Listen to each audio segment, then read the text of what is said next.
देखते देखते सर्दी का मौसम चला गया। नौकरी के दबाव में मेरा दिमाग भी खराब हो गया है। कहीं घूमने जाना चाहिए, लेकिन कहाँ जाऊं?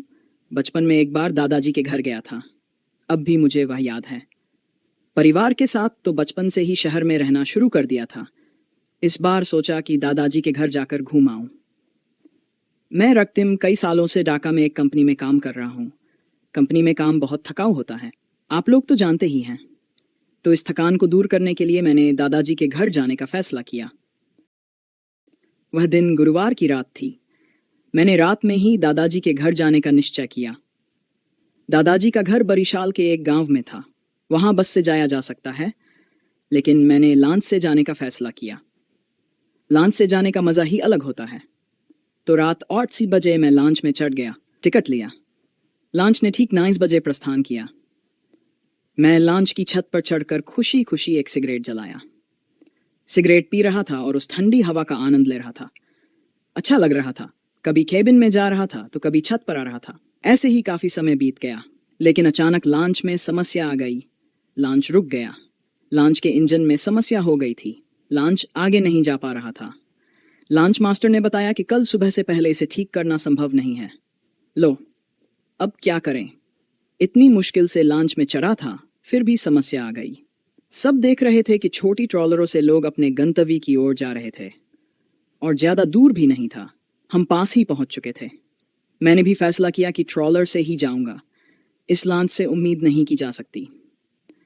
रात का समय 9 बज रहा था। बहुत देर हो गई थी और इंतजार करना संभव नहीं था। तो मैं ट्रॉलर में चढ़ गया। हमें एक किनारे पर उतार दिया। वहां से दादाजी के घर तक कच्ची सड़क थी, जो करीब 2 मील दूर थी। आमतौर पर वहां वैन गाड़ी चलती थी, लेकिन इतनी रात को यह मिलना संभव नहीं था। मैं पैदल चलने लगा। रात के करीब 3 बजे थे।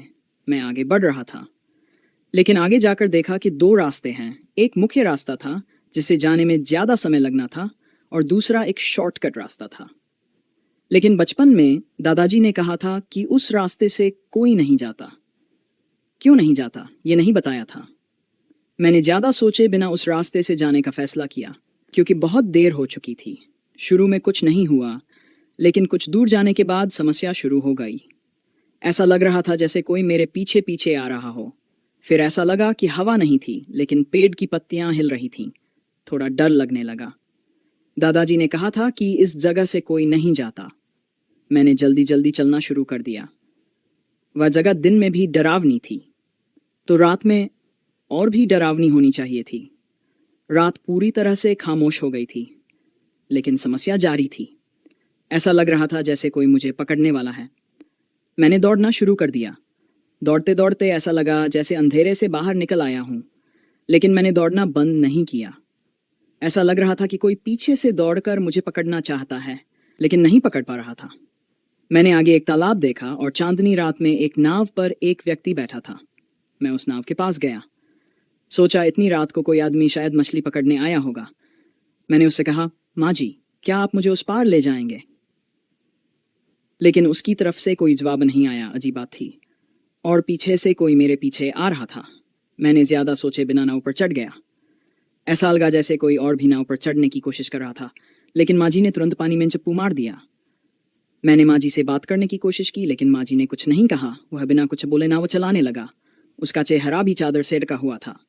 डर को दूर करने के लिए मैंने उससे बात करने की कोशिश, लेकिन माँ जी ने कुछ नहीं कहा।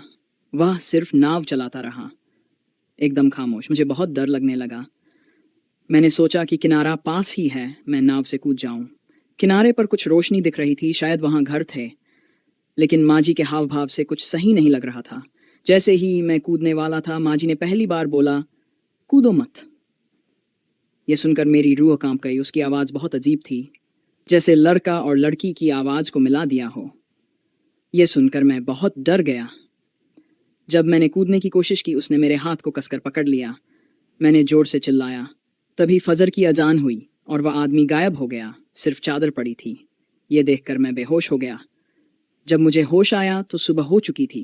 चारों तरफ लोग थे और मुझे पूछ रहे थे कि मैं यहाँ कैसे आया। तब मैंने उन्हें सब कुछ बताया। उन्होंने सुनकर कहा, आपका भाग्य अच्छा था जो आप जीवित लौट आए, और जिस माँ जी की आपने बात की वह कोई माँ जी नहीं था। वह एक अच्छा जिन्न था, और आपके पीछे जो लोग आ रहे थे वे बुरे जिन्न थे।